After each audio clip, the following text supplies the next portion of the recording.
Olá, caro ouvinte! Estamos começando aqui mais uma mesa de produto e esse episódio é super especial porque nós vamos entrevistar o Lucas Vargas, CEO da Nomad e também já foi CEO do Viva Real. Então a gente vai fazer uma conversa bem interessante sobre M&A, sobre a Nomad, enfim, sobre uma jornada empreendedora, mas também uma jornada profissional que ele tem um vasto repertório profissional.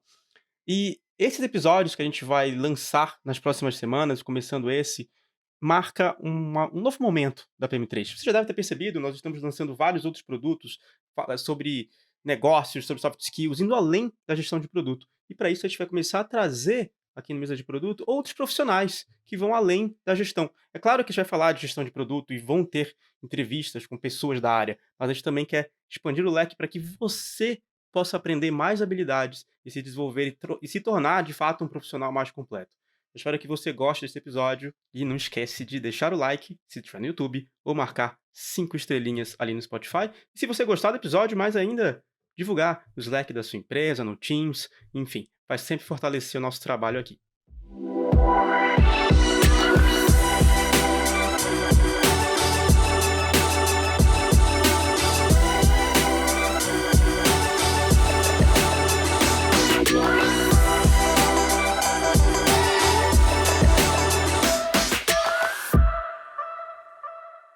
Lucas, prazer estar recebendo você aqui, Lucas Vargas, que é CEO da Nomad. Prazer, Lucas. Legal, Marcel, Iannuzzi. Prazer é meu estar aqui para a gente trocar uma ideia. Vai ser legal, E vai ser legal. para quem não sabe, o Lucas era CEO do Viva Real, né, muitos anos atrás, e o Viva Real foi o quintal da PM3, onde a gente gravou a maioria, acho que 80% do primeiro curso da PM3 foi ali no Viva Real. Tem algumas aulas ainda daquela época ali no nosso curso, então é muito legal, até mesmo super grato, Lucas. Muito obrigado pelo apoio desde aquela época e está aqui topando, está conversando com a gente hoje. Imagina, profissionalizou de verdade, né? O negócio deu certo. Então, Deu certo. ficamos felizes que no fim cria-se uma nova máfia de empreendedores. Então, que legal que a gente pode contribuir um pouquinho também com isso. Isso aí. O escritório do Viva foi host também do ProdCamp, né, Marcel? Verdade, Primeiro, verdade. O primeiro ProdCamp foi no Viva Real do em primeiro ProdCamp. 2023. Nossa, esse é mais velho ainda. Legal. Muito legal. E Lucas, eu queria já emendar aqui e perguntar para você como foi a sua trajetória profissional até chegar na Nomad. O que você acha que foi parte importante da sua trajetória para você virar um empreendedor e CEO da Nomad hoje, né? Você passou por cargos como CEO no Viva Real, mas deve ter outras partes da sua história que deve ter contribuído bastante para isso. Legal. Foi uma jornada, eu diria, anterior à Nômade, uma jornada bem longa e atípica, a jornada de Viva Real e depois Zap. Então, eu me juntei ao Viva Real em 2012, na época como VP comercial. Naquela época, 2012, eram outros tempos. Né? Na época, praticamente não existia o ecossistema que a gente vê hoje de tecnologia. Então, é difícil falar de uma experiência específica, mas essa jornada longa e com vários tipos de desafios no processo de escalar a empresa, orgânico e inorgânico, acho que todas elas, todas essas etapas, elas contribuíram, né, com a experiência, com aumentar o nível de confiança, com saber navegar diferentes desafios e desenvolver uma relação com várias partes do ecossistema. E essas etapas são todas importantes, especialmente quando você vai começar uma empresa nova, né, uma startup, em que o produto não existe, em que as conversas com os investidores acabam sendo muito mais sobre o próprio empreendedor e sobre aquela oportunidade a longo prazo e menos sobre a existência do produto em si. Então, acho que essa experiência, né, longa, com N desafios, toda ela contribui. Acho que vale explorar aqui só rapidinho como foi essa jornada. Vocês que passaram por lá e chegaram em alguns momentos ali, o Viva Real em 2012, quando eu me juntei, tinha acabado de levantar o seu Series A, na época Monax e Kazek lideraram esse Series A, mas não tinha muita referência de startup. E é muito comum você pega hoje um empreendedor que vai fazer um investimento anjo, alguma coisa do tipo, é natural que você, assim que você faça essa primeira captação, que você beba um pouco da fonte, traga pessoas que tiveram experiência, converse sobre desafios das outras empresas que passaram por cenários semelhantes.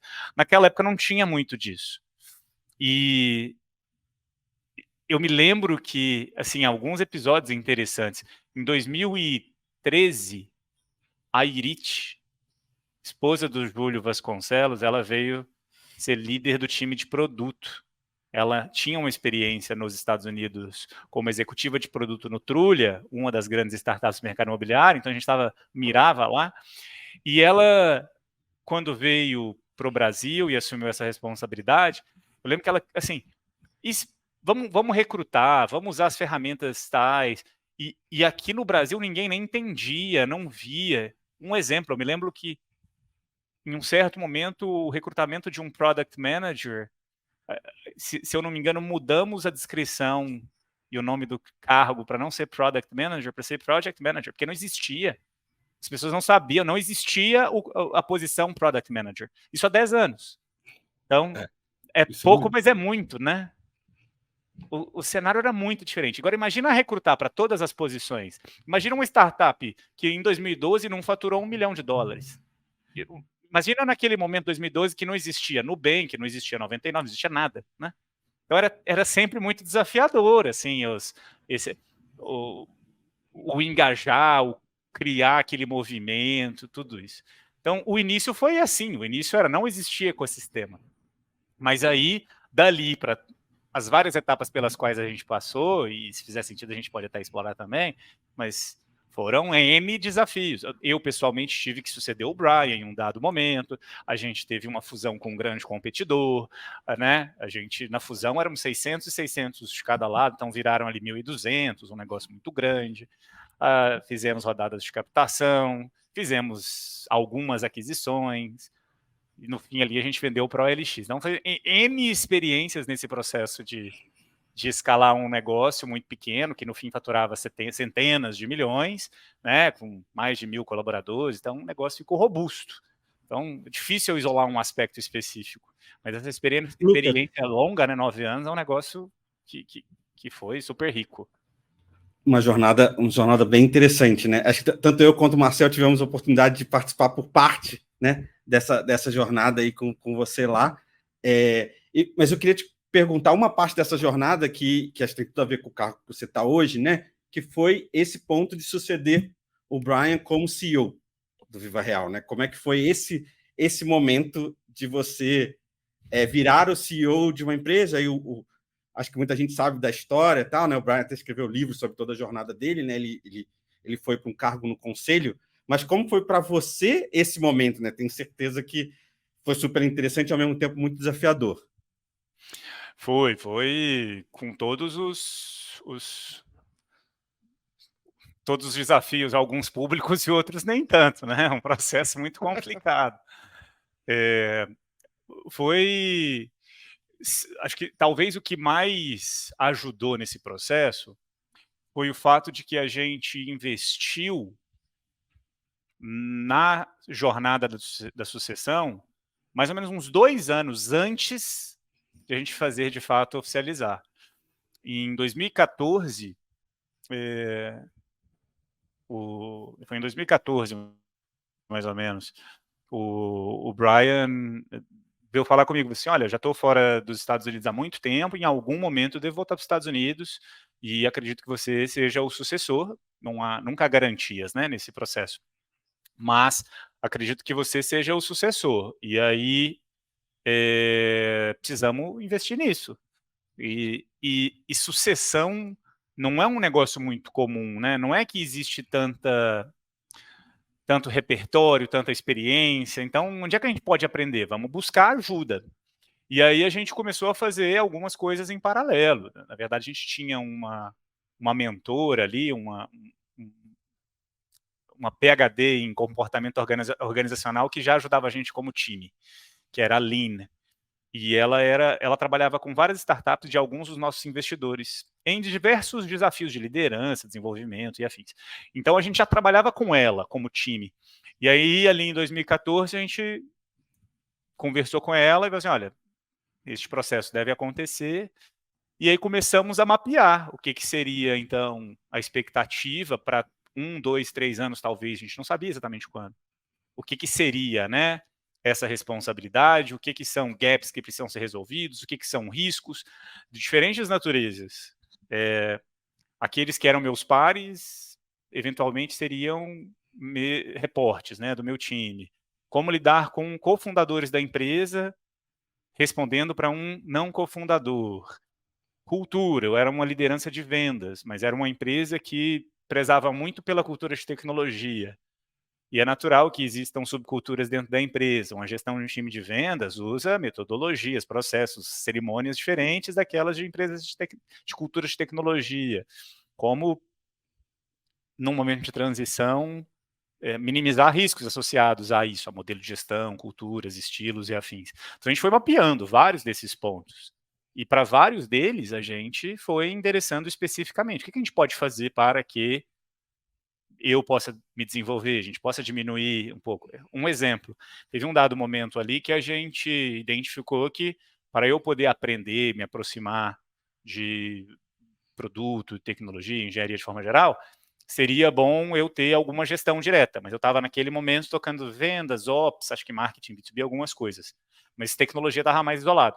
Nesse momento a gente decidiu fazer uma BU e que tinha algumas pessoas de tecnologia mais ou menos dedicadas. Talvez vocês não saibam disso, mas o Viva Financiamento, quando a gente fez, em 2014, era este um dos motivos. Vamos fazer o Viva Financiamento meio isolado, aí tem aqui uma estrutura mais geral, uma BU que tinha, inclusive, dev dedicado, e o Lucas faz a gestão disso. Foi um dos projetos que a gente fez para tentar investir no meu desenvolvimento para quando o momento chegasse, né, tivesse mais aculturado. E como esse, a gente fez vários outros investimentos. Super desafio. Acho que vocês dois estavam lá nessa época, né? Na época da transição, quando eu substituí o Brian, né? Mas mais ou menos na época. Eu tinha saído um pouquinho. Eu tinha acabado de sair. Eu tinha alguns meses antes. Mas esse momento aí do Viva Financiamento, eu estava. Esse você estava, quando foi criada a unidade nova. Isso. Então, aí, no anúncio mesmo, aí veio uma outra técnica. Uma das coisas que a gente tinha aprendido é que era importante, não acho que é uma bibliografia mega estudada, né? Não é uma teoria mega embasada, mas tinha ali um senso comum que era importante o fundador, de fato, se isolar da organização de imediato ali, para que a organização desmamasse, né? Ficasse distante, não procurasse. Porque era natural que você tinha um executivo que responde para o Brian por muitos anos. Aí vem agora o Lucas, que era um par, vai ser o gestor, que nunca lidou com esses desafios específicos que aquele antigo par lidava. Mas, olha, o antigo par está aqui. Se o Brian estiver aqui, por que eu não posso ir ali falar com ele a respeito disso? Né? É natural, é esperado. Sim. Então, para mim ficou muito claro lá. Para mim foi o Brian sumiu. Eu não via mais o Brian nada. E foi uma parte da estratégia. Aí o que aconteceu? A gente fez isso no segundo trimestre do ano. Aí ele tirou uns 2, 3 meses de férias. Aí depois teve Olimpíadas no Rio de Janeiro, ele foi lá e passou 2 meses no Rio de Janeiro. Aí depois teve que preparar a mudança, passou mais um mês fora. E aí tinha alguns grandes blocos que foi. E aí ele passou lá uma ou outra vez nesse período. Mas a ideia era realmente ele não estar presente, para que fossem forçadas ali aquelas as conexões, né? E de toda a organização comigo ou com outras partes, mas que de fato estivesse mais distante do Brian. Então, tudo isso ajudou muito, né? O fato de não ter crise na organização, a organização crescia, a saída dele não foi para resolver alguma coisa. Inclusive, se tivesse a pandemia naquela época, ele teria sido CEO, ele continuaria, ficaria remoto. Ele só saiu porque precisava ficar, que ia voltar, né? Uma questão de fato de voltar para os Estados Unidos. Então, acho que minimizou muito as dificuldades, a gente ter investido tempo prévio. E, Lucas, acho que um grande... Tem outros marcos importantes que eu imagino que tenha sido importante para você, que são os M&As que teve nessa época, né? O primeiro do Zap e depois o da OLX, que foi, acho que, a consolidação de tudo, né? E quais foram os desafios, os principais desafios que você, como CEO, viu nessa época de M&A? Imagino que deva ter várias coisas de pessoas, culturas diferentes, todo esse desafio clássico de M&A. O que mais você tem de lição para talvez quem esteja vendo ou assistindo que seja importante para quem talvez vá eventualmente passar aí por um M&A? Boa. Esses dois foram dois bem grandes, né? Esses dois foram dois... a gente chama, o primeiro foi uma fusão, Zap e Viva Real, a gente chama de uma fusão de iguais. Em algumas métricas, um era maior que o outro, em outras, o outro era maior, mas a ideia era, de fato, construir uma empresa nova, juntando ali duas empresas muito grandes. E aí a Zap com a LX foi, de fato, uma venda completa da empresa. Mas fora essas, a gente teve várias outras, né? O Viva Real teve sua house, teve GeoImóvel, acho que esses dois da época de vocês. Teve Infoprop depois, isso só do lado do Viva Real, o Zap também já tinha feito alguns. Então, teve várias ali, né, dessas transações mais inorgânicas. É muito particular cada transação. Depende de N fatores. Eu acho que o tamanho da organização que está participando da transação é certamente a variável que mais impacta. Se a gente está falando de muitas pessoas envolvidas, eu acho que o número de pessoas envolvidas é uma métrica, é provavelmente uma proxy da complexidade. É uma grande proxy, assim. São mais pessoas que você tem que gerenciar, aspectos emocionais ali, né? E agora, o que acontece comigo? Né? Quanto mais pessoas tem, é mais esperado que existam níveis de gestão, mais níveis. Quanto mais níveis de gestão, é um grau de complexidade a mais, né? De como fazer que a informação seja cascateada. E o momento do anúncio de uma transação dessa, normalmente, mesmo uma transação, no caso da venda, vamos vender, usar para o OLX, o momento do anúncio ele tende a ser um momento de euforia, positivo. Mas logo depois começam as dúvidas. Logo depois. Assim, o que vai acontecer agora? A gente vai juntar e como que vai ser? Né? O que acontece com a estratégia da empresa? E os produtos? A gente vai tocar isso separado? Deixa unidades praticamente independentes, com times de tecnologia separado, ou junta tudo? E especializa um time? Não especializa. Quem que vai ser o meu gestor novo? E eu nessa história toda? Isso é bom ou ruim para mim? E a verdade é que, na liderança sênior, a gente também não sabe a maioria dessas respostas. A gente tem muitas dúvidas. Então, é difícil a gente trazer as respostas para as perguntas que estão gerando desconforto nas pessoas. Então, é um processo muito complexo, né?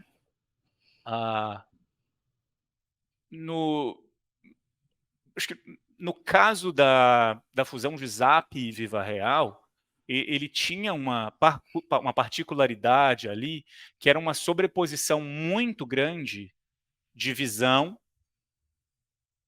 onde as empresas queriam chegar, não necessariamente de uma estratégia, o passo a passo para chegar naquela visão, mas a visão muito grande, e o estado de cada uma das empresas naquele momento também era muito parecido.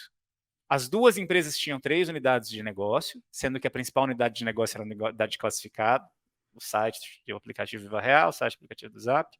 Mas as duas empresas tinham uma unidade de negócio de sistemas. Viva Real tinha feito a aquisição da sua house, o Zap tinha feito a aquisição de uma outra empresa de sistemas. E as duas tinham negócios de dados. O Zap tinha o DataZap e o Viva Real tinha feito a aquisição do GeoImóvel. Era muito espelhado. E o que parece ser que legal, então é muito parecido, mas é uma sobreposição muito grande. E se tem uma sobreposição, você tem que fundir. Naquele nosso negócio ali, simplifiquei absurdamente aqui, tem N aspectos, mas no nosso caso, a gente tinha entendimento que fazia muito sentido fundir as unidades de negócio, fundir as equipes de vendas, fundir assim, as várias estruturas. E aí a gente se colocou numa situação de fazer um movimento, quase que é um procedimento invasivo, assim, de vamos construir um negócio novo aqui. E isso é bastante, assim, cria uma entropia gigantesca ali, né, no sistema. Tem que rever quem são os novos gestores, tem que rever os novos papéis, tem que rever todas as cerimônias. Então, é um processo muito complexo. Foi certamente um desafio, para mim, de longe, o mais complexo pelo qual eu passei. Foi ali liderar essa fusão aí de Zap com Viva Real. Mas cada dia eu tenho uma particularidade. A principal complexidade é pessoas. Somos bichos complexos, né? Então, Sempre, né? lidar com Muito legal. justo, é natural, né? Cada pessoa tem assim. Natural. O que acontece comigo? E eu, como se eu não sabia o que ia acontecer, imagina com essas pessoas. Então, não conseguia nem responder. É horrível você não conseguir trazer o conforto que as pessoas esperam, porque não tem. É difícil mesmo. Boa, Lucas. Vou mudar aqui, então, agora para falar sobre a Nômade, sobre a sua trajetória, a sua jornada na Nômade. Conta para a gente como que surgiu essa conversa com a Nômade, o início dessa trajetória. Legal. Então, a Nômade veio num momento de saída ali, pós-venda minha, né? Saída minha da OLX, do Zap, logo que a gente estava trabalhando na venda. A gente fez a assinatura e da venda da empresa em março de 2020.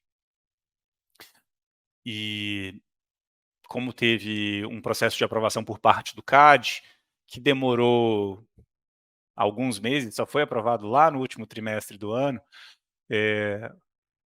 teve um período que foi justamente o período do início da pandemia, que então assinamos em março, uma semana depois todo mundo foi para casa, então a gente estava naquele momento que todas as empresas estavam tentando entender como é que ia ser e o mundo agora, aquele medo, aquela incerteza, tudo aquilo acontecendo.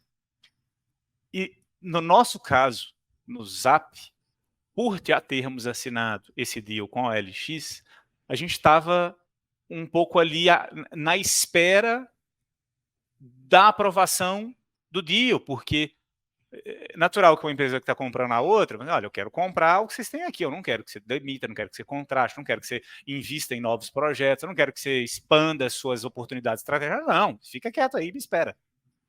Então, do ponto de vista de um CEO que tende a ser uma posição que muito do tempo é investido em projetos de longo prazo, eu fiquei meio que à espera. Mistura com pandemia, então foi ainda mais atípica aquela situação. Vamos ter que esperar aqui, está todo mundo meio... Como que a gente faz para lidar com esse negócio de mundo remoto? A gente já... Tecnologia, a gente já navegava muito no mundo remoto. Outro ponto é que a gente tinha uma empresa super estável, a gente não estava contratando, não estava demitindo, estava as discussões, será que tem que demitir porque a gente está com medo do que vai acontecer com a pandemia? A gente não ia fazer nada disso. O time já era muito coeso, então o time trabalhava super bem no ambiente remoto, diferente de algumas empresas que tiveram desafios para lidar com isso, a gente não teve. Então, pessoalmente, foi um momento muito tranquilo para mim.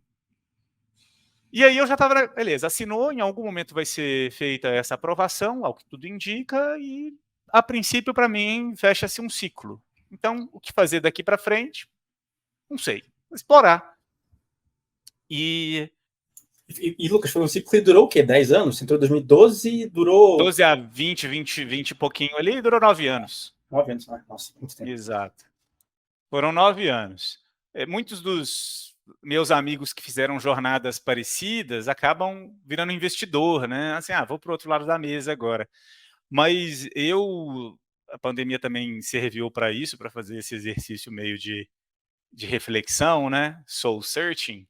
E aí, em retrospecto, eu me lembro que os momentos que eu fui mais felizes foram nos momentos mais iniciais, assim, de caos, de explorar a linha de frente. Eram os momentos que eu ficava absurdamente engajado, né, no dia a dia. Então, assim, nossa, vou explorar um negócio novo aqui. Não quero fazer esse negócio de investir, não. Tenho tempo agora, tenho o privilégio de poder me dar o tempo, de explorar com calma. Mas as coisas foram super mais rápidas do que eu imaginava. Em um dado momento ali, o pessoal da Monax com quem eu explorava, assim, e aí, né, o que fazer? E aí, agora, né, vamos pensar alguma coisa junto. Os fundos de Venture Capital tendem a ser bons quintais exploratórios, porque eles estão vendo o que está acontecendo ao redor do mundo, eles estão vendo oportunidades, eles sabem quem são outros empreendedores que estão aí explorando coisas. Então, em um dado momento, o pessoal da Monax falou, pô, Lucas, a gente já trabalha junto há quase 10 anos, porque foram eles que, inclusive, me apresentaram ao Brian, lá em 2012. Eu estava lá pitching, com um PowerPoint embaixo do braço, e não vamos investir nesse seu PowerPoint, mas o Brian aqui acabou de levantar com a gente um Series A, está precisando de alguém lá. Então a gente tem uma relação muito boa. Legal. E eles falaram, cara, o Patrick aqui, o fundador do iFood, ele tá com umas ideias aí, uma tal de um banco lá nos Estados Unidos, um negócio assim. Ele não quer ser CEO e ele tá aí, né? Meio que também juntando um time, bateu aqui para ver se a gente fazia um seed. Vai lá, explora. E aí começou. Então, o Patrick, ele já tinha trazido o Gabriel, que tinha sido CTO lá do iFood também, tinha acabado de sair, e outros dois co-founders ali, também empreendedores, o Edu, que vinha do mercado financeiro, tinha trabalhado com asset management, tinha tido sucesso ali, e o Marcos, que tinha sido fundador da Comprova, vendida por DocuSign, então tinha um time bem robusto, assim, de empreendedores já experientes, e todo mundo numa situação, acho que num momento ali, parecido com o que eu estava, em um grande aspecto, que era, a gente pode se dar o luxo de escolher o que a gente quer fazer, né? Assim, talvez o exemplo mais explícito, imagina o Gabriel, um cara que criou do zero uma organização de tecnologia para ser o iFood, saiu de lá em 2019, né? Imagina um cara que tem essa experiência, que criou esse time, que criou, né? O que a gente sabe o que é iFood, né? A gente entende. Então, um cara como ele poderia escolher qualquer coisa, né? Então, putz, as pessoas que estão ali estavam escolhendo estar ali porque queriam estar ali, porque acreditavam naquilo. Putz, e aí eu estava num momento muito parecido, assim, cara, se é para fazer um negócio é porque eu quero, né? Porque tem que ser legal. E todo mundo mais ou menos nesse mesmo momento. E aí o time foi o que fez mais fácil para mim a decisão de me juntar, mais do que a tese, mais do que a oportunidade. Porque eu também entrei num viés de confirmação, né? Você vai conversar 1 ou 2 vezes, gosta, meu Deus, esse povo todo, como que eu não vou me juntar? Esse pessoal, alguma coisa essa oportunidade deve ser grande mesmo. Monarchista falando aqui também, como assim, né? Então, a decisão, ela acaba, foi ficando mais fácil. E então foi aí que eu me juntei a eles que estavam explorando essa ideia. No final de 20, aí a gente lançou a V1, V0 da Nomad, né? Que foi uma versão mega simplificada do que a gente tem hoje. Mas começou assim, meio da pandemia, mundo remoto, um monte de gente interessada em fazer um negócio novo. E como foi isso, Lucas? Porque a premissa, pelo menos hoje, né? Talvez isso tenha sido até uma das mudanças, mas hoje, quando eu vejo muito, até você postar no LinkedIn, vejo muita comunicação da Nomad, está muito atrelada à viagem também, né? Que a pessoa consegue ter multimoedas e transacionar fácil no cartão. Inclusive, eu sou cliente, vou viajar mês que vem e vou usar. Também sou, hein? Só para deixar registrado. E como foi isso? Porque na pandemia não tinha essa premissa de viagem.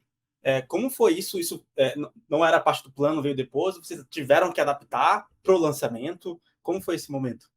Putz, Marcel, tem várias premissas no que você falou e vários caminhos aqui. Então, de onde vem a ideia? E o que era, né, a visão? A visão é, assim, cara, todo mundo sabe que é muito ruim a nossa experiência quando a gente vai para fora, né? E não é só do ponto de vista de produto e serviço financeiro, de tudo. A gente está normalmente no outro país, não fala a língua. É tudo estranho, é tudo difícil.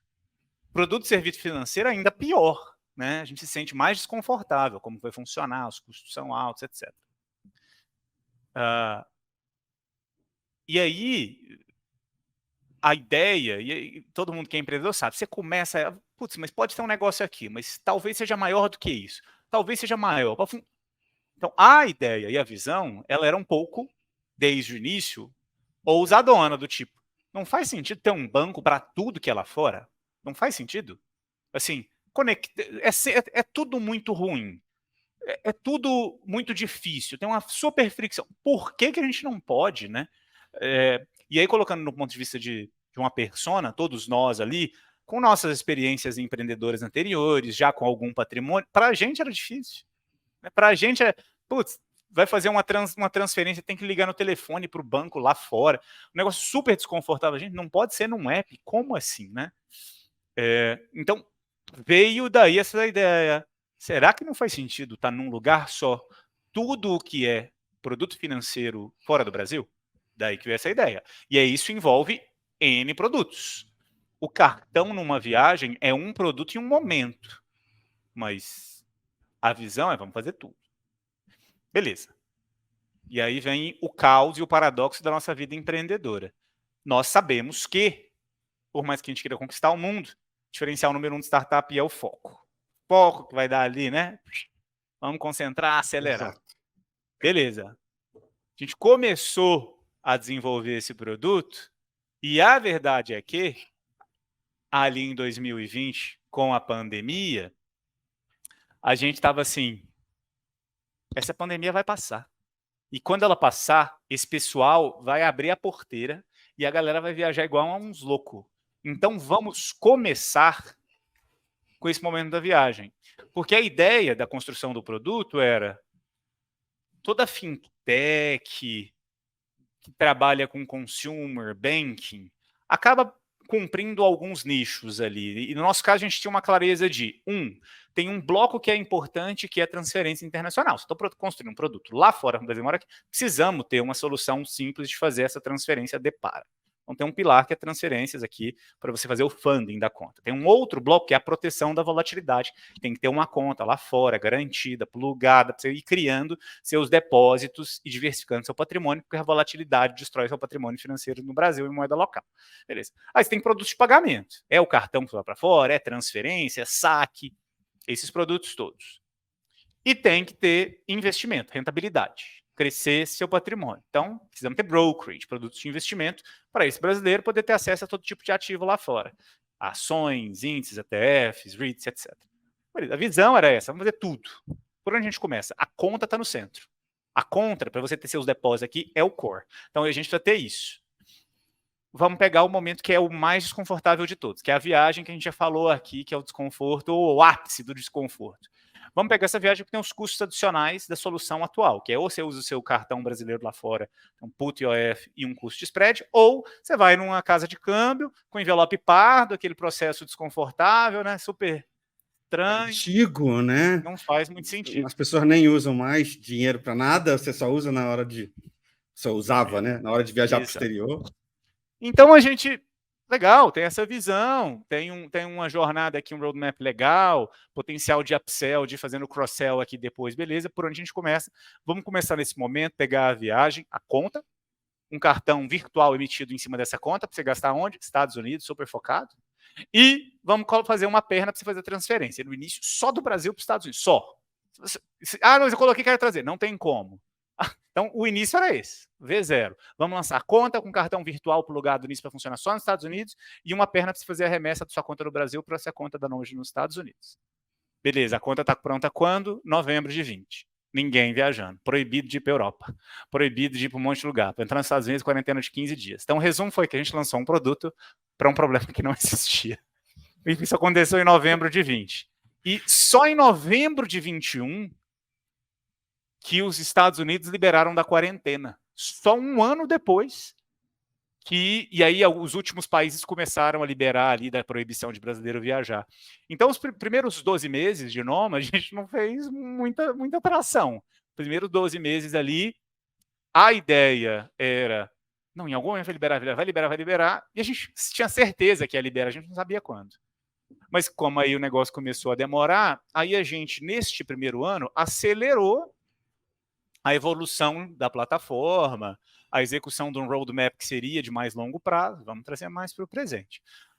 E aí isso fez com que o produto conseguisse já ir ganhando outros contornos ali, né? Reforçassem essa proposta de uma solução, de fato, para você ter acesso a produtos financeiros. Tem a conta, mas tem uma plataforma maior.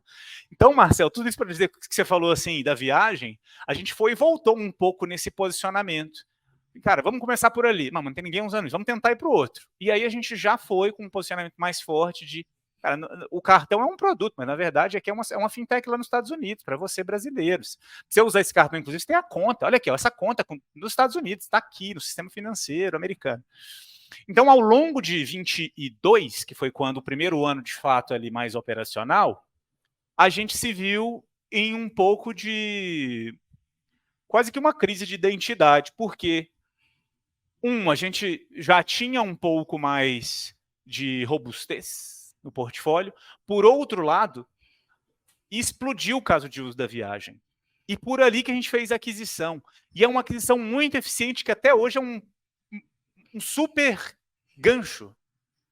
Cara, você usa aqui, você vai ter uma conta, você vai fazer o dinheiro, você vai usar o cartão, vai ser ótimo, NPS quase 90 daqueles que fazem a viagem. Você já abriu a conta, você já tem dinheiro ali, você voltou da viagem, olha que legal, você já está no sistema americano, você já está dolarizado, você já tem depósito, você pode investir. Olha, vamos construir, né? Então, o 2022, a gente ficou nessa, vamos falar que é uma conta? Mas a pessoa está viajando, vamos só falar da viagem. E muitos dos investimentos, comunicação, posicionamento, foram ao redor de aeroporto, né? E muita gente vê lá, a gente tem os investimentos por lá. E a gente investiu, sim, nessas mensagens e nesses canais de aquisição ao redor de aeroporto, de viagem, mas a gente acabou sendo também conhecido pela outra parte, a parte do dolarizar, sim. Porque, ao mesmo tempo, em 2022... algo que aconteceu na América Latina inteira foi essa pressão por política, essa polarização, e com isso colocar um pouco de sementinha na cabeça das pessoas. Será que você não deveria se proteger e buscar alguma diversificação? E hoje, menos de 40% dos nossos clientes que ativaram de fato suas contas já viajaram usando o cartão da Nomad. Então, o principal propósito da Nomad não é a viagem, é criar essa reserva de dólar. E em 2023 a gente ficou super confortável assim, com esse posicionamento. E, cara, a gente é assim, essa fintech de conta e N produtos em dólar. E estamos aqui. O desafio é porque a gente ficou naquele paradoxo. Pô, startup deveria focar. Seria muito mais simples a gente falar só do cartão. Mas isso, de fato, é secundário em relação ao que a gente faz. Então, a gente assumiu o desafio de ter que comunicar um posicionamento que é muito mais um guarda-chuva mais alto, que é um desafio que acaba acontecendo com empresas maiores. A gente tem que lidar com isso. Tem esse posicionamento mais guarda-chuva, tem aqui essa solução, patrimônio em dólar, dolariza. Você quer usar? Você pode usar esse cartão associado a essa conta. Então, a gente tem carregado isso tudo. A parte de investimento foi em 2022, a parte de investimento. O primeiro produto foi em 21, mas segue evoluindo. A gente... por N motivos, a gente ter conforto com uma boa usabilidade da solução, a gente ter as licenças necessárias para fazer as comunicações que a gente precisava fazer, né, e educar. A gente precisa de certas licenças no Brasil e lá fora. O timing, 2021 ainda teve muito boom do cripto. E a gente estava no caminho contra. E até hoje a verdade é que é uma decisão que é mais tradicional, né? Gente, isso aqui é dólar. Não é USDC, não, é dólar. Né? E a gente...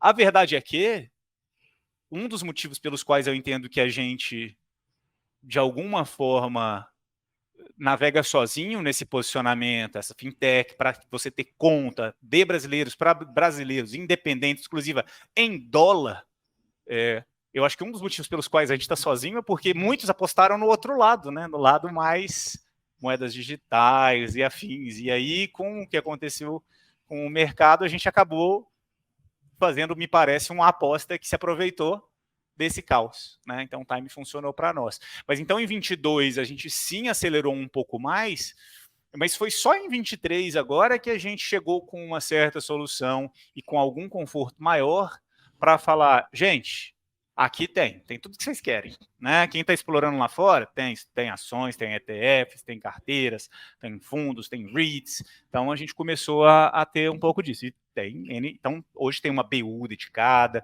com esforços de comunicação exclusivos, orçamento, né, exclusivo para isso. Então tem sido um dos pilares aqui que a gente tem apostado para acelerar crescimento ainda mais daqui para frente. Lucas, nossa, foi muito legal você contando aí da trajetória toda na Nomad, né? E você falou, novembro de 21 foi quando começou a ter viagem de novo, com certeza foi aí um gatilho para mais crescimento de vocês e tal.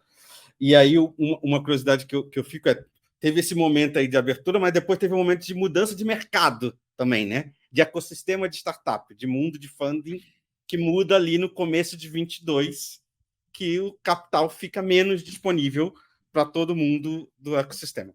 E vocês deviam estar naquele momento de tração, crescendo, e provavelmente teve que mudar a estratégia. Na verdade, mudou para todo mundo, né? Então, com certeza, mudou algo na estratégia de vocês para se adaptar a essa nova circunstância de mercado, né? Sei que vocês levantaram uma rodada agora, há pouco tempo, alguns meses atrás, né? Mas, assim, provavelmente teve um tempo maior entre rodadas do que você tinha imaginado lá em 2022. Como é que foi esse momento para você? Eu queria até saber quantas rodadas já foram também, até para quem está ouvindo ter esse contexto. Boa. Legal. A gente fez um seed, que foi dinheiro de founders e anjos lá no iniciozinho. Depois, a gente fez um pré-seed, dinheiro, né, de founder e anjo. Depois, em 20, a gente fez o seed com MonaX. Depois, em 21, a gente fez um Series A, que foi liderado pela Spark, e entraram N outros investidores aí, Global Ventures, Propel, GFC e alguns outros. Depois, em 22, a gente fez uma extensão desse Series A, que foi em maio, e agora em 23 a gente fez um Series B. Então, acho que 5 rodadas, assim, mais ou menos, né? Lá em 22, em maio de 22, a gente fez a extensão do Series A. Já era... nesse momento, né? O mercado já estava em baixa, já. Já era um momento mais desafiador. O pessoal rotulou ali a rodada como uma rodada do fechamento de portas, assim. E porque até 21, acho que o pico, quando a gente olha de métricas, valuation, múltiplos e afins, foi ao redor de outubro de 21. Aí depois começou novembro, dezembro de 21, o negócio começou a degringolar, e 22 foi indo, né? Quando chegou ali em abril de 22, o negócio já estava assim, cara, caos, crise, ó céus, ó vida. E aí, maio, a gente conseguiu fechar essa extensão, foi uma boa rodada, a gente trouxe um outro investidor que foi a Stripes, e agora essa última foi a Tiger. Então, a gente tinha 1 mês e pouquinho de caixa. Se essa rodada não fechasse, a gente teria problemas maiores. Então, foi arriscado.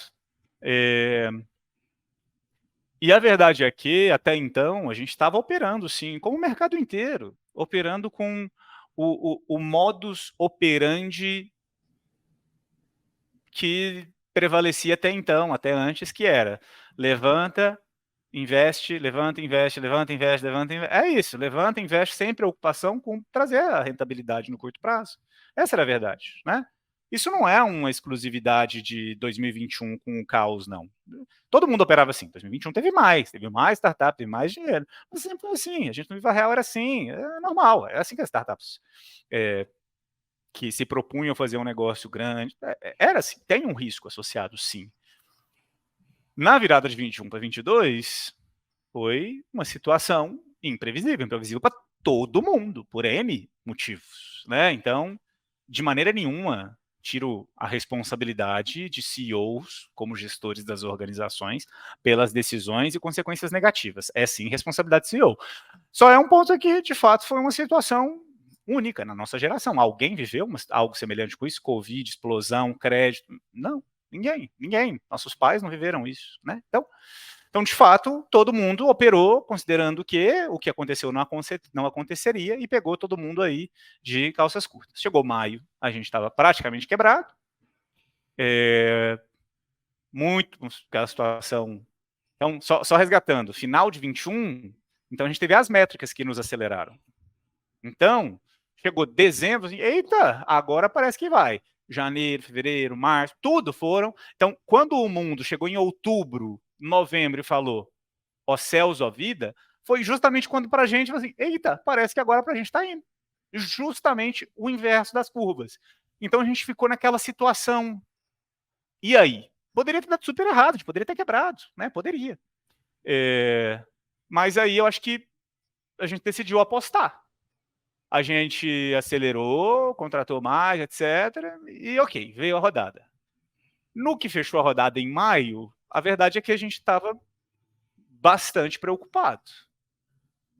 E a recomendação dos investidores, eu diria que de 99,9% dos investidores de venture capital em startups era a mesma.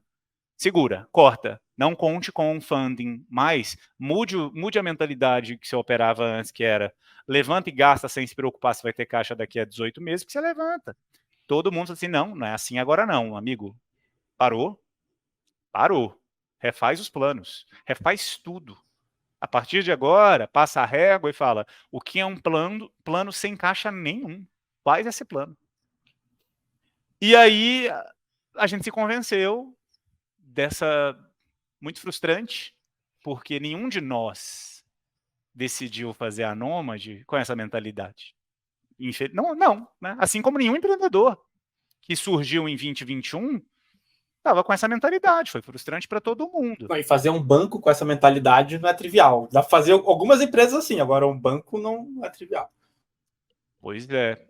E então a gente se viu naquela situação, beleza, estamos capitalizados agora, temos 32 milhões de dólares que a gente tinha levantado naquela rodada. E a gente, de fato, decidiu enxugar N projetos, N BUs, um monte de coisa. A gente decidiu também fazer um corte de pessoas forte, não pequeno, mas, ao mesmo tempo, a taxa de crescimento da receita e os N outros indicadores da empresa estava alta. Então, a gente fechou 2021 com $1 milhão, até bati aqui no computador, $1 milhão de faturamento. A gente fez 2022 com algo como 15 de faturamento. Então, de fato, né, de 0 para, né, legal. E estamos crescendo, sei lá, em 3 e 4 vezes esse ano, o negócio tá legal. Mas imagina naquela situação de início de 22, que era tudo ainda, parece que tá, né? Se pegasse assim, uma análise gráfica, parece que a curva tá fazendo assim, mas dúvidas. Resumo dessa história, fizemos essa captação, decidimos enxugar um monte de coisa, algumas outras não, é para seguir acelerando a receita, sim, é para ter crescimento, sim, e precisamos sim chegar no break-even também. Então, é isso. Vamos fazer aqui um plano super difícil, quando você tem tão pouco dado histórico, para falar assim, como que vai ser mesmo o modelo de crescimento? Super difícil. Mas decidimos, então, vamos fazer o plano para bater break-even, sem precisar de mais, mas, ao mesmo tempo, acelerar o máximo que der. Então, e as coisas funcionaram. Funcionaram bem. A gente seguiu crescendo ao longo do ano, a gente conseguiu reverter algumas ineficiências, a margem melhorou. E aí a gente se viu numa situação no início desse ano que, assim, eita, parece que a gente pode ir lá e resgatar um pouco daqueles projetos que eram bastante ousados de acelerar mais o crescimento, porque a gente já está projetando bater um break-even aqui e parar de queimar caixa. Será que faz sentido a gente investir nesse processo de fazer uma nova captação? Porque é super pesado, né? Assim, é mais uma arte do que uma ciência, esse processo de falar com N investidores.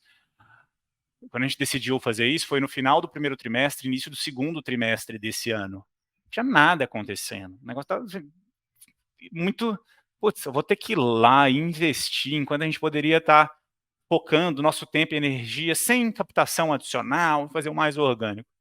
Então, colocando tudo na balança, será que a gente tem um negócio que parece diferenciado para ser uma startup que foi de verdade aquela que fechou a janela a abrir, né? Praticamente. Tem deals acontecendo, não é que não acontece, mas seria um deal relevante, um up round, né, um cheque grande. E aí a gente decidiu apostar. Então, no início do segundo trimestre, a gente começou mais ou menos nessa virada do trimestre. Foi mais ou menos quando a gente fez lá também no ano passado, sendo que lá a gente fechou em maio, e aqui a gente só fechou em agosto. Então, um processo que demorou muito, Nossa, super 3 meses a mais. cansativo, sem muita pressão, né, por parte dos investidores para acelerar, o mercado virou. Se antes o empreendedor tinha um poder na negociação, né, virou. Agora o investidor, cara, se eu gostar, eu faço, não adianta vir me pressionar. E aí as coisas deram certo, né? Assim, parece que sim, a gente conseguiu ali fazer as entregas e mostrar que sim, temos perspectivas boas, apesar de todos os pesares da indústria, do caos. Tem um quê de comportamento anticíclico aqui do negócio, acho que isso que fez, que ajudou aí a fechar a rodada. Mas foi isso, essa que foi a jornada de captação. E Lucas, e como é que vocês, em algum momento nessa conversa você falou sobre que vocês estão numa posição diferenciada, porque vocês ofertam coisas diferenciadas. Como que vocês montaram essa estratégia de diferenciação nesse mercado? Porque tem concorrentes pra caramba, né? Tem todo mundo aí querendo um pedaço aí desse mercado de carteira em dólar, de conta internacional e etc. Investimento fora. Como que vocês estão se diferenciando e talvez até abrindo caminhos aí também, né? No mercado. Sim. A estratégia de vocês. O máximo que você puder abrir, né? Naturalmente. Pois essa que foi a minha reticência aqui, né? Talvez um pouco do processo, enfim. Claro, não. Algumas coisas aqui nesse processo. Primeiro, e são aprendizados, porque eu não venho desse mercado, né? Estou aqui há 3 anos, como a gente sabe, vida de startup se multiplica por N, mas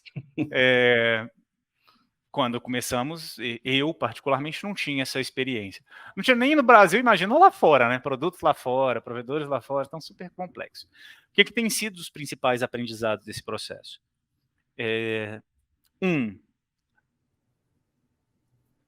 A relação com a indústria e com os reguladores, parceiros de forma geral, ela é muito mais relevante do que era para um iFood ou para um Viva Real, né? Entregar comida ou listar anúncio de imóvel.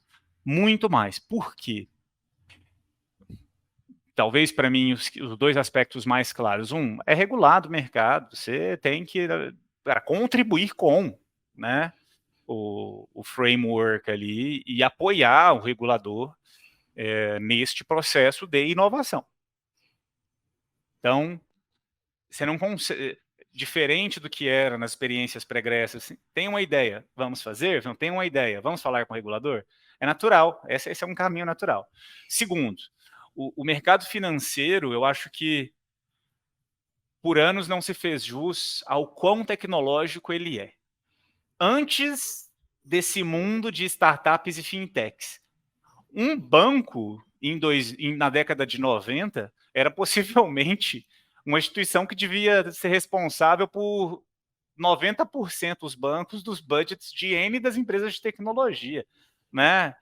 Imagina como que é a infraestrutura de um banco para ser conectado com os N outros bancos do sistema, Banco Central, autarquias, Brasil internacional, absurdamente complexo.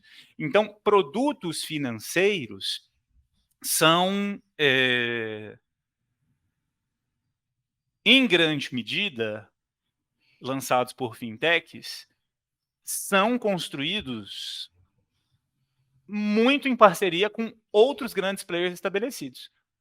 Qualquer fintech que lança um cartão de crédito, a gente sabe, vai ter que trabalhar com as bandeiras, que são players gigantescos. Ponto. Qualquer fintech que lança um produto de crédito vai estar plugado nos reguladores e com outros players. Assim, então, qualquer fintech que lança uma conta vai estar plugado num balance sheet de uma instituição regulada. Então, lançar produtos financeiros neste mundo que a gente está fazendo aqui exige parceria com esses grandes parceiros. Então, com esse preâmbulo, e conectando aí, Marcel, na sua pergunta, eu entendo que o principal diferencial da Nômade, como uma fintech que está exclusivamente pensando em desenvolver produtos para navegar esse mundo não doméstico, esse mundo transfronteiriço, pensando num cidadão que nem está residente lá nos Estados Unidos, conectando ele a produtos lá fora, para ter acesso ao mundo todo, isso faz da Nômade, no meu entendimento,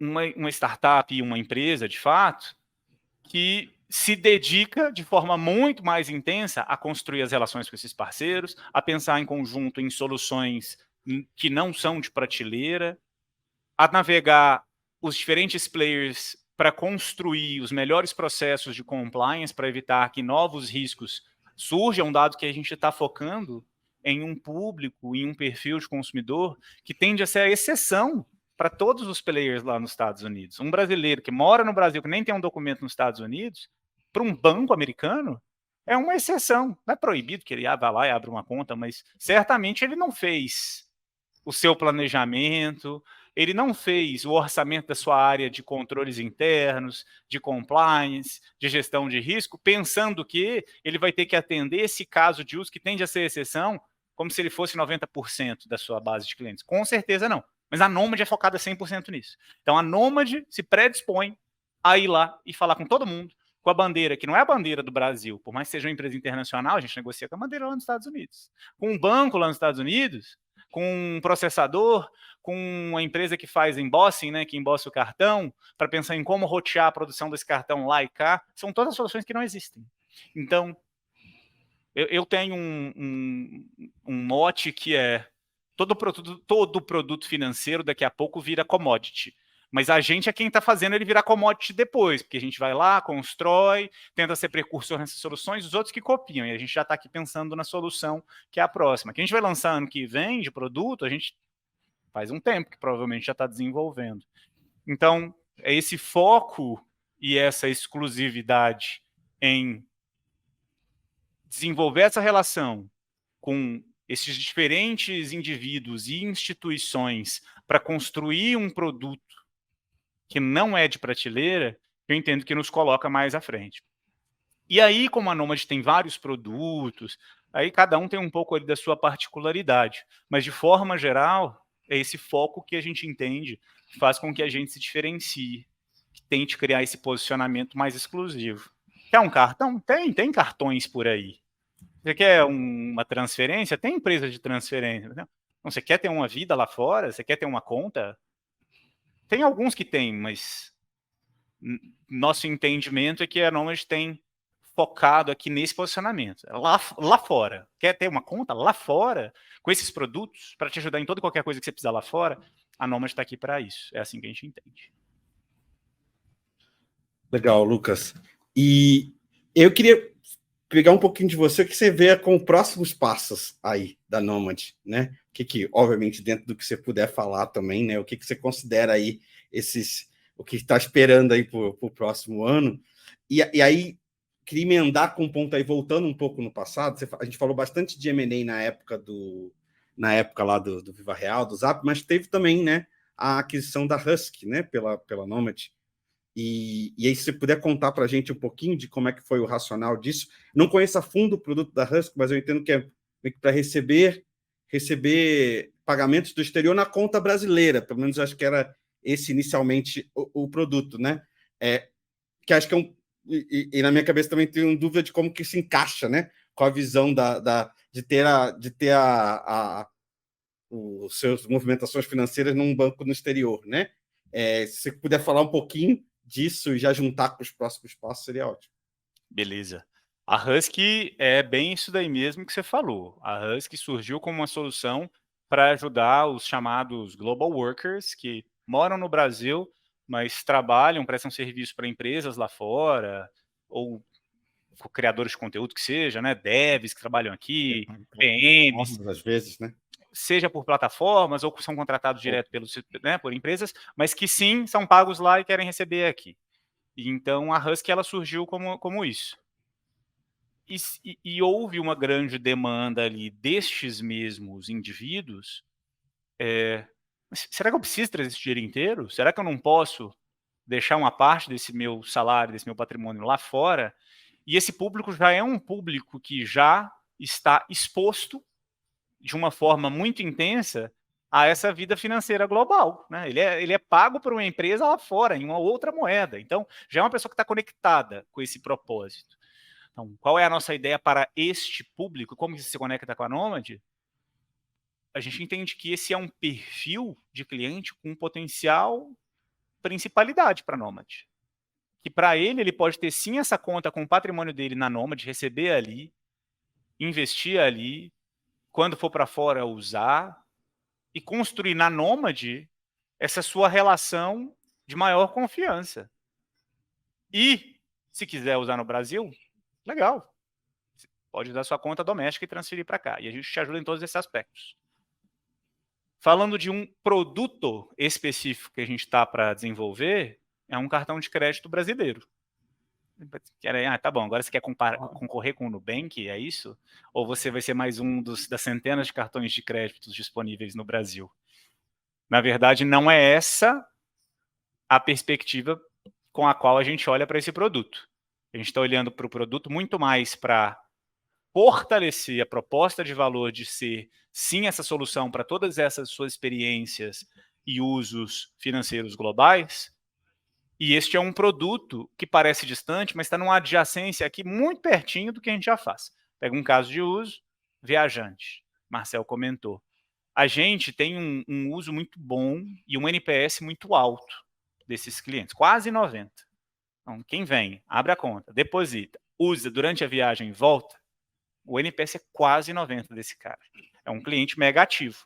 E esse cara, ele é um cara que, quando ele volta, E a gente já mede recorrência também, que é um negócio que ninguém imaginava, e a gente já tem recorrência desse cliente também. No início era difícil medir, agora a gente já tem o histórico. Então, é um cliente muito bom, engajado, tudo mais. E esse é um potencial candidato para a gente, inclusive, investir. Vamos explorar aqui investimento para você e te ajudar a construir esse patrimônio em moeda forte. Vai ter uma parte da experiência e do budget desse cliente, da viagem, que a gente tem uma dificuldade de participar. A passagem, que representa, e o hotel, que representam quase metade aí do orçamento de viagem, a gente não participa, porque esse cliente vai pagar normalmente com cartão de crédito brasileiro, em parcelas. A proposta de valor, de economia, quando você usa um produto, né, um cartão internacional, cartão emitido lá fora, que é saving, ela é uma dimensão diferente do parcelamento, né, que é tempo. Então, a gente não participa, é difícil a gente participar, e a gente entende que plugar um cartão com esse ângulo e entrando por ali pode fazer muito sentido. Então, né, um produto diferente, mas que, na verdade, fortalece a proposta de valor da Nômade de te apoiar em soluções, experiências com viés global. Então, o cartão vem dali. Dito isso, a visão segue sendo em fortalecer esse posicionamento da Nômade como uma plataforma para diferentes nichos de produtos para explorar uma vida financeira global. E um cartão de crédito, por mais que ele seja moeda doméstica, é uma entrada aqui. E existem alguns subsegmentos, às vezes são personas, às vezes são produtos, que a gente vai dedicar mais tempo e esforço para priorizar. A gente tem um pouco mais que 1 milhão de cartões emitidos aí, né, para esses nossos clientes. Assim, o que é o tamanho desse mercado? Estamos falando só de viagem, neste caso, né? São milhões, no plural. Me parece que a gente está super no início. Então, tem sim uma oportunidade de penetrar ainda com essa proposta de valor com os produtos existentes. Por outro lado, existe sim um desafio aqui de desenvolver mais produtos que conseguem se conectar a isso que a gente já faz, para engajar mais e construir uma solução ainda mais saudável do ponto de vista de quão sustentável e rentável é o produto de longo prazo.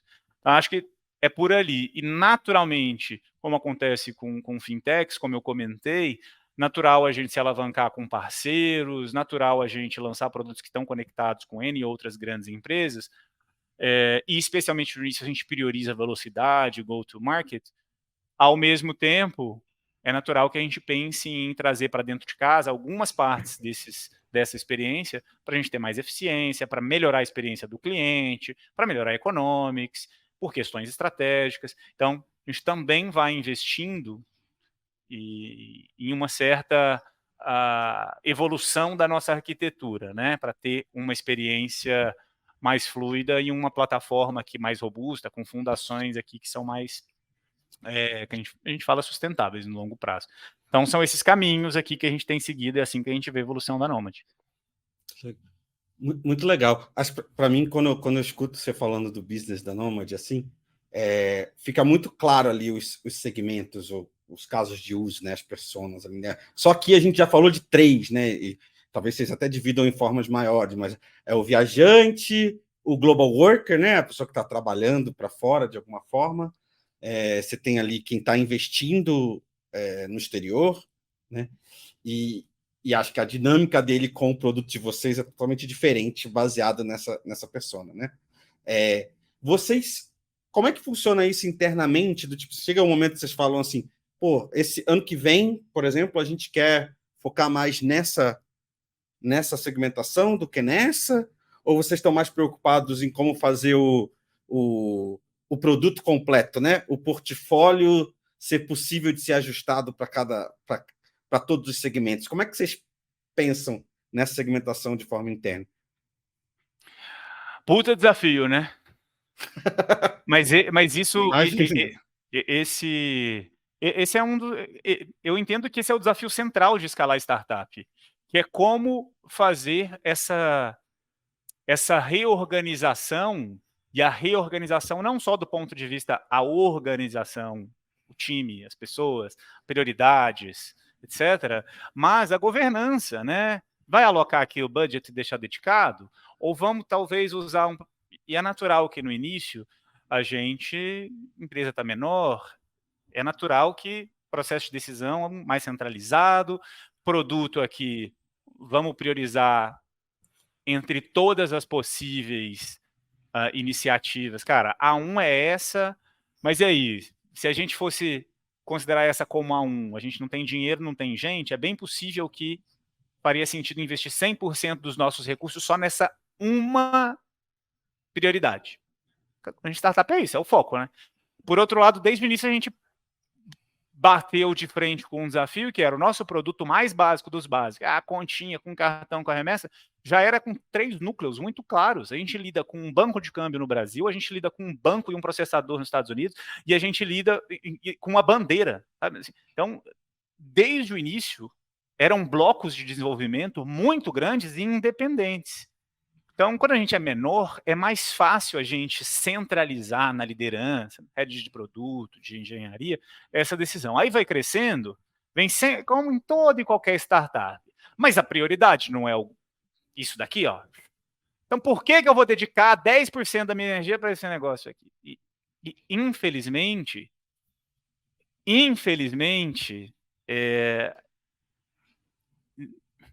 por vezes existe uma tendência de querer ser maniqueísta, né? Não, ou é isso ou é isso, ou é 0 ou é 1, ou é 8 ou 80. Mas às vezes, infelizmente, a gente não tem as respostas para as coisas. Infelizmente, às vezes a gente vai ter que sim puxar um pouquinho aqui dos nossos esforços e alocar aqui do lado, né? Infelizmente vai ter. Eu acho que no início a gente ainda não sofre muito com dependências. E eu me lembro que no Viva Real a gente tem uma dificuldade enorme para fazer gestão de dependências entre os diferentes times. A gente não sofre, não que não existam, mas eu acho que por uma questão de o time ser mais, não sei se coeso, experiência trabalhando junto, alguns motivos, a gente ainda não sofre com essa questão das dependências. Mas a gente delibera no nível executivo e com a liderança sênior de produto e engenharia que sim, a gente vive num mundo que é um pouco mais horizontal do que a gente gostaria como startup, e com isso a gente precisa sim modularizar o nosso processo mais do que outras startups na maioria dos contextos. Então, com isso, a gente já sabe que a gente precisa dedicar recursos de forma um pouco mais isolada. A gente tem uma BU para fazer investimento, que é com um provedor, que é uma corretora nos Estados Unidos. E a gente precisa plugar isso aqui num outro cara aqui no Brasil. E assim, vai ser impossível a gente chegar num processo analítico de decisão de o quanto a gente vai alocar de esforço, de gente, de horas, de dinheiro, de budget de marketing. É impossível. Então esse negócio precisa ser deliberado. Senão acaba sendo, para o restante da organização, um puta processo de decisão que precisa ser tomado e que ninguém toma, e aquela dúvida de como fazer. Então a gente tenta, desde o início, eu acho que isso é menos purista até, e talvez as teorias de desenvolvimento de produto mais recentes, que têm sido mais controversas em relação às teorias anteriores, acho que elas têm falado mais, gente, não adianta querer seguir um processo tão purista, na prática é difícil mesmo, então toma algumas decisões aqui, vamos deixar um pouco o processo mais idealista sendo aplicado dentro deste bloco. Aqui, beleza, e faz sentido, vamos ter esse processo criativo aqui dentro, vamos conectar os diferentes pontos, construir. Mas, pelo menos no início, a gente precisa alocar melhor esses esforços. Eu acho que aqui a gente tem feito isso. Então, as personas, por exemplo, aqui a gente tem justamente a confusão das personas e dos produtos. Então... Eu imagino que você tem uma persona que usa N produtos. Exato. Então, exato. É impossível a gente fazer uma estrutura M por N, né, matricial, a gente é pequeno, não faz sentido. Então acaba tendo aqui, o responsável pela persona X é quem toca o produto Y, e que serve a outras personas também, mas está mais diretamente conectado àquela persona. Né? Mas você organiza a BU pelo produto? Tipo, uma BU de cartão de crédito? É isso? Uma mistura. É uma mistura. Então, investimento, por exemplo, tem uma BU de investimento, que é muito mais produto do que persona. São produtos de investimento. E a gente tem também a BU de Global Worker, que é muito mais a persona do que o produto. Persona. Mas que acaba... Qual que é o produto principal dessa persona? É transferências, que todo mundo usa, né? Então... Mas isso vai evoluindo, né? A gente... Talvez o principal aprendizado dos anos de startup é não querer ser tão mutually exclusive, collective, exhaustive, assim, nas nossas estruturas. E tudo bem ter certas redundâncias. Tudo bem ser um pouco bagunçado. A gente não vai conseguir fazer uma estrutura perfeita. E daqui a 3 meses a gente vai rever e pode ser que a gente tenha que mudar. Então, acho que essa predisposição a rever, porque certamente vai mudar, eu acho que ajuda a setar a expectativa e evitar essa confusão, as frustrações. Mais ou menos assim que a gente aborda. Legal. Eu super gosto desse approach mais fluido, que bem menos engessado, e vai acontecendo, vai mudando. Vai acontecer uma coisa no mercado que vai fazer vocês quererem mudar aproveitar uma oportunidade única que está aparecendo ali. Enfim, é importante ser fluido. E, Lucas, para a gente está no finalzinho já do episódio, eu queria ir para uma pergunta que não é sobre a Nômade, é mais sobre você, que é sobre a sua experiência em conselho de empresas. Você atua hoje no conselho de 2 empresas, se não me engano. Como é essa experiência? Como é a experiência de um conselheiro que, ao mesmo tempo, é CEO de uma fintech global? Como que você apoia essas pessoas? E acho que o quanto que você também aprende, né, para trazer coisas, talvez, para a Nômade e experimentar na Nômade, ver se algo dá certo também. Conta um pouquinho dessa experiência. Acho que quem está ouvindo pode também se interessar sobre o assunto. Legal. O primeiro objetivo, ele é mais egoísta. O primeiro objetivo é, como um CEO de uma empresa que tem um conselho para fazer uma gestão, a gente tem um conselho, é extremamente relevante você estar num outro papel dentro daquela dinâmica de um conselho. Então, eu, nos outros conselhos nos quais eu faço parte, eu sou um conselheiro que trabalho junto daquele time, que tem um CEO da empresa, né? E me ajuda muito, muito, muito quando eu estou fazendo aqui o papel de CEO Nômade, dentro do conselho Nômade, a me colocar um pouco no lugar dos outros conselheiros. Porque é super difícil esse negócio. Não, é claro, tem que ter empatia, mas na prática é super difícil, né? E como fazer essa gestão? E a maioria das pessoas é natural que... Acho que dá um passo atrás. É como liderança, né? A gente, como na evolução dentro de uma organização, quando a gente vai se tornando mais experiente, a gente entra ali como um contribuidor de linha de frente, se torna primeiro líder de si mesmo, líder de pessoas, líder de líderes, e vai tendo experiências aqui mais robustas, né? Líderes de unidade de negócio, de empresas e afins. Como CEO, a gente tem e em qualquer um desses papéis de liderança, os desafios são diferentes, né? Putz, primeira vez que se torna um líder, putz, super difícil, né? Como lidar, né? Pô, agora eu sou responsável por alinhar expectativas, pegar na mão, como que a gente faz isso? Quando você se torna líder de líder, você não consegue pegar na mão lá da linha de frente, você tem que começar a fazer, né? Outras evoluções. Quando você está falando de unidades de negócio, tem outros aspectos de alinhamento, etc. Quando você se torna um CEO, que você está num conselho, você tem que gerenciar. Um CEO não tem par para trocar experiência. Um CEO não tem chefe. Ele tem um grupo ali com o qual ele trabalha e presta contas. Então, por este motivo, ter uma experiência em outros conselhos me ajuda a entender como que eu tenho que fazer a gestão, como eu posso engajar, como eu posso extrair melhor valor de todo mundo que faz parte, né? Que cerimônias a gente pode ter, que boas práticas. E este é o principal motivo, que eu chamo de egoísta, por esse aspecto. Né? Mas, por outro lado, e aí também é muito particular de cada empresa, as dinâmicas são sempre muito específicas, os desafios de cada empresa, as duas empresas, né, que eu estou ali, Get Ninjas, uma empresa de tecnologia, listada, né, com N aspectos, a outra é uma empresa do mercado imobiliário, construtora, incorporadora, uma empresa familiar, mas muito grande, fatura perto de 1 bilhão, e tem ali suas dinâmicas também.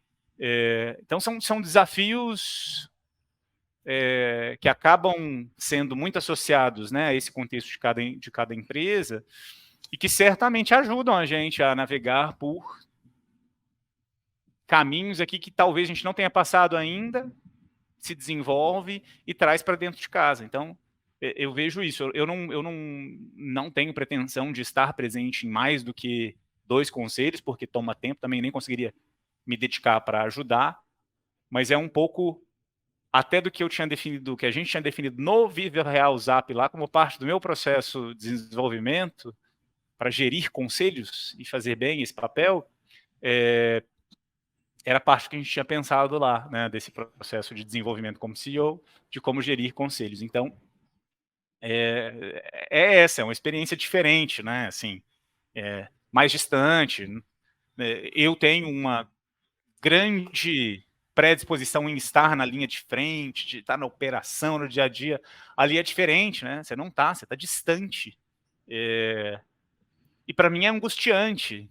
Então, por vezes, eu entendo a angústia de conselheiros, do meu lado, de Nômade. Então, é um pouco dessas experiências que são super interessantes. E que, por mais que a gente leia, imagine, e até a gente viver, é difícil. Então, é um pouco dessa Você falou, tem que ter empatia e tudo mais, mas, na verdade, você está criando empatia. Né? Você está gerando essa empatia ao fazer isso. Né? Essa é a maneira. Sim. Da maneira.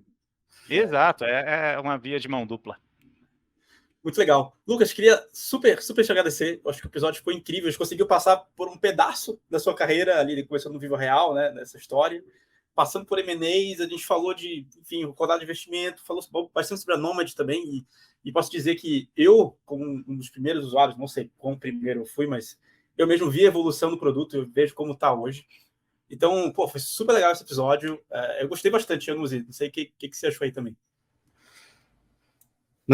Achei muito legal. Eu acho que até para a gente que conhece parte dessa história, né, a gente vai vendo de perspectivas diferentes e olhando de trás para frente dá para conectar algumas coisas melhores.